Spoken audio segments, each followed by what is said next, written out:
It's a Iveco Dalian today for suspected coolant leak. Customers' complaint is that they're having to put a litre and a half of water or coolant into the system every couple of days. So we're going to go through it here then and see where the problem lies. And this was topped up yesterday. As you can see, the level is actually down again. That's your max line there, and it's kind of well below that there. So let's get stuck into it. So coolant leaks that, especially if it's gone on for a while, people have been topping up with water. So obviously water evaporates off the hot engine quicker, so you're very rarely are left with any trace of a leak. Sometimes you might see powder or corrosion there around where the leak is if you're lucky, like, you know, but generally speaking, when it's a warm engine that's been used a lot, it's very hard to find. Also, sometimes leaks only occur when the engine's warm or under pressure as well, and obviously so sitting in the garage idling is not the ideal place to check it. So we'll use a coolant pressure test kit, and we'll see is it actually holding pressure, and it'll also help us try to identify somewhere that might be leaking. These are the coolant pressure test kits, and come with slips in different sizes, fittings for different vehicle coolant expansion bottles or radiators.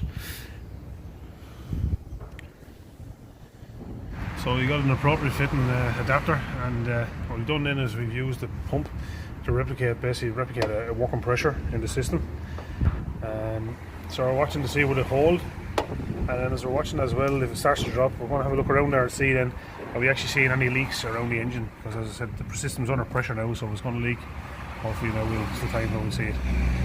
So as you can see, the pressure's holding well, so whatever's going on here must be quite minor. So I just had a look around, and we go down to here. So if we just look in through here, see on the corner of the radiator there.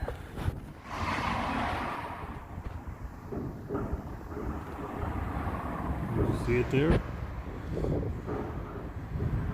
See the leak on the radiator.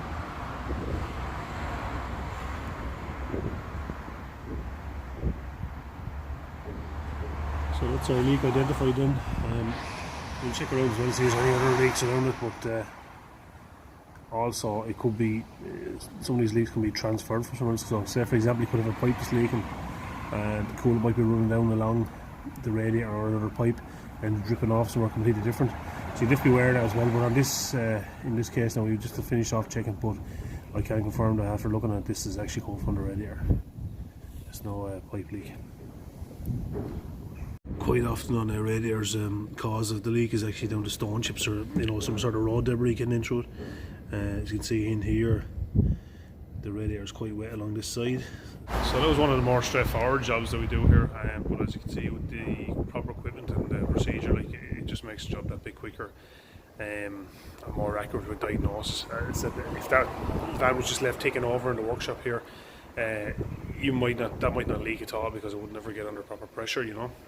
But also from a road test, if you brought up and heat it up, fair enough, it might leak, but with the temperature of the radiator, it could evaporate off it and make it quite hard to see. So when you can apply a constant pressure in an environment like the workshop where you can actually properly check it over, it makes things much easier. So again, the equipment is a big help there, like, you know. So testing now, and I confirm that the leak is just from the radiator. I said that the pipes are all okay, so it's not coolant transferred from anywhere else. It's actually literally a direct leak from the radiator, and it appears to be from a bit of stone chips or road debris going in through the grill and hitting the radiator.